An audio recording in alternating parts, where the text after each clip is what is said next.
How to eliminate sales resistance without selling? How to sell without selling Part 3. A salesman had been making calls since morning. There was energy in his voice, the offer was good, and the product was fine too, but almost every client's answer was the same. Someone would say, "I don't need it right now." Someone would say, "I don't have the budget." Someone would go silent. And some people would become defensive even before he spoke. This is where the biggest fear is hidden. If the customer starts doubting you even before listening to you, then even your best script falls weak. In Part 2, we understood that to turn a visitor into a buyer, a problem, a promise, proof, an offer, and a reason for action are necessary. But in Part 3, the question goes deeper. If the customer becomes afraid of sales itself, then how will the persuasion formula work? If they feel that you want to force something upon them, then how will they trust you? Terry Dean's How to Sell Without Selling explains this very resistance. His message is clear. We must leave old aggressive sales methods behind and adopt a consultant-like approach. Because today's customer does not just buy a product. Before making a decision, they look to see whether the person in front of them is a seller, a helper, or just someone trying to create pressure. In Part 1, we learned attraction through a niche and a strategic story. In Part 2, we learned the conversion flow. Now in Part 3, we have to understand the foundation of a relationship. Being a salesperson is truly a difficult job. You want to help the customer, but many times, the customer does not trust your intentions. You approach with kindness, they listen with caution. You show positivity, they wonder if there is hidden pressure behind it. This happens because people have seen very bad sales experiences in the market. False promises, hidden charges, forced decisions, and overhyped claims have made the customer cautious. When a salesman comes along, a silent wall goes up in the customer's mind. They think, will this person understand me or just sell and leave? The old sales method makes this wall even stronger. The salesman asks, "Why aren't you buying?" Then he tries to break every objection. If the customer says it is expensive, the salesman offers a discount. If the customer says we will see later, the salesman creates pressure. If the customer says we will think about it, the salesman increases the urgency. Many times, this method can get a sale. But after the sale, the customer is not happy. They feel that the decision was not theirs, it was forced upon them. This is where long-term trust breaks. Even if the customer takes the product, they do not become a repeat buyer. They do not give referrals. They do not feel comfortable in the relationship. The real meaning of selling without selling is to not dominate the customer, not to logically corner them, to make them feel like a partner in the decision. Your role should change from a salesman to a consultant. A consultant listens first, then understands, then asks questions, and then tells the solution after a proper diagnosis. In the consultant approach, you do not ask the customer what the problem is with buying. You ask, what is your biggest trouble right now? You talk to them about how this problem is affecting their work, money, time, confidence, or family decisions. Gradually, the real pain comes out. The customer should feel that they too have a role in finding the solution. They are not just a listener, they are a part of the process of understanding their problem. When the customer clearly speaks about the problem themselves, the need for a solution feels more real to them. A realization that comes from within has a greater impact than something forced from the outside. But here comes the biggest challenge. To become a consultant, you need the customer's trust. And trust is built when you share your story, not just a pitch. This is where Terry Dean's strategic myth works again. In Part 1, we understood it for attraction. In Part 3, this very thing becomes the doorway to trust. Very few people want to listen to a sales pitch. But almost every human being likes to listen to a true story. A story reduces resistance. A strategic myth does not mean fake drama. It means telling your genuine journey in such a way that the customer can understand why you are in this work. You can start your story from that life when you were not in this industry. At that time, what problem did you see? What did you feel? Then tell what moment it was that inspired you to come into this field. Which question got stuck in your mind? It could be that you faced a bad experience yourself as a customer. It could be that you saw people making wrong decisions due to a lack of proper guidance. When you share your concern, curiosity, and struggle, the customer does not see you just as a seller. They start to understand you as a human being. There should also be a challenge in the story.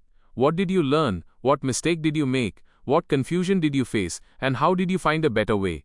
After this comes the talk of success. But success should be shared as a learning, not as arrogance. The customer should feel that your journey can help them. In the end, your story must connect with the customer. You should explain how what you learned can now help solve the problem for people like them. That means the end of the story should always return to the customer. Because a good business story does not strengthen the greatness of the founder, it strengthens the hope of the customer. The charity sector shows this power very beautifully. Charity does not sell any usual product. Still, people donate because the story touches their hearts and values. Make-A-Wish America is a strong example of this. Its official history is connected to the wish of a 7-year-old child named Christopher James Gracious, who was battling leukemia. In 1980, the Phoenix community came together to fulfill Chris's wish to become a police officer. This was not just an event, it became the beginning of a movement. Later, Chris's mother Linda Pauling and a few other people came together in January 1981 to form the Gracious Make-A-Wish Memorial, which went on to become the Make-A-Wish Foundation. There is no aggressive pitch in this story. No person is arguing with people for donations. But the story is so human that people connect with the mission. Make-A-Wish does not just say that we need funds. It shows that a wish can bring hope, strength and joy into the lives of a child and a family. This same lesson applies to business as well. When you just describe the product, people compare. When you describe the mission, people start to connect. If an insurance advisor just mentions the premium, the client will compare. But if they explain how a wrong policy can trouble a family at the time of a claim, the matter becomes deep.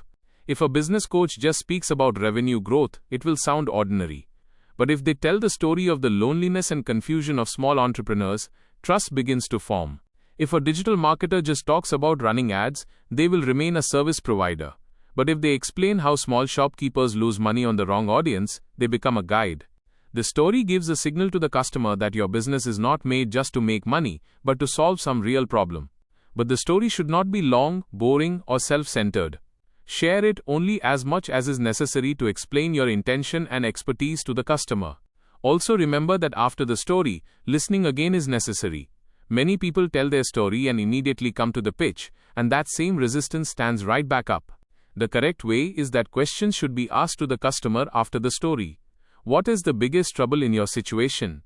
What did you try before? What thing did not work? These questions give respect to the customer. They feel that you have not come to sell a prepared answer, but to look for a solution according to them.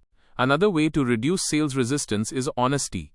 If your product is not the right fit for the customer, have the courage to say so clearly. When you do not try to sell to the wrong customer either, the trust of the right customer increases many times over. This is what builds a long-term brand. In the consultant approach, silence is also necessary. Instead of answering every objection immediately, give the customer space to think. Many times, the answer comes in their own words. If they say there is a budget issue, do not give a discount immediately. Ask, is the budget issue connected to the price or to a doubt regarding the result? If they say they don't have time, ask, is this problem not a priority right now, or does the process of the solution feel heavy? With these questions, the conversation does not remain a sales fight. It becomes a diagnosis. And a solution given after a diagnosis feels more natural. The 5-step formula of Part 2 also gets strengthened in this way. A problem becomes powerful only when the customer recognizes it themselves. A unique promise works only when the customer feels that it applies to their specific situation. Proof works only when doubt is addressed in the right place.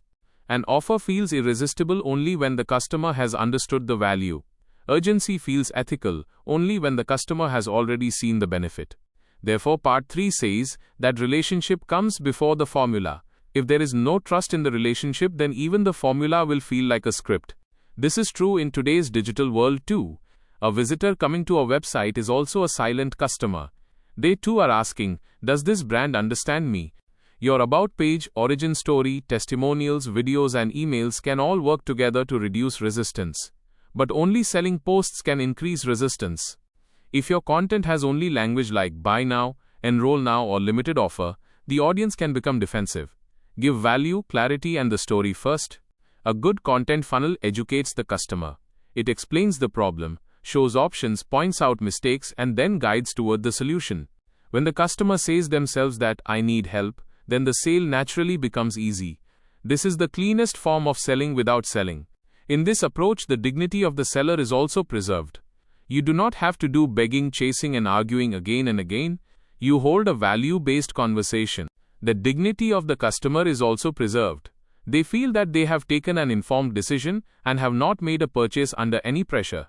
Long-term business is built on this very respect. A satisfied customer does not just buy a product, they carry trust and tell others too. The biggest lesson of part 3 is exactly this: sales resistance is not an enemy. It is the customer's self-protection system, which can be calmed with trust and a story. Next time you go to sell, do not start an argument.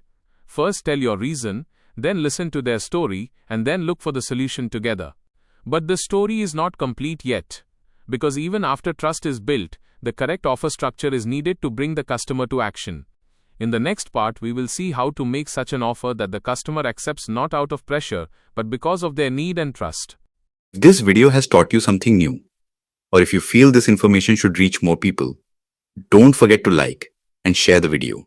Your small share can become valuable and useful information for someone else. If you have any questions related to this topic, or if you would like to share your opinion with us, be sure to write in the comment box. We read every question and suggestion from you, because your feedback inspires us to create better content. And if you want to keep receiving such interesting and reliable information about business, the economy, and the world in the future, then don't forget to subscribe to our channel GRT Business and also press the bell icon so that you get notifications of every new video directly. At GRT Business, we always strive to provide you with accurate, balanced, and reliable information. Our news and analysis are prepared based on information obtained from various news agencies, public sources, and public opinion. We make every effort to verify and validate each fact as much as possible. But in case of any possible error or dispute, the responsibility lies with the respective sources. Our only aim is to present you with a correct and trustworthy perspective so that you can understand any topic better.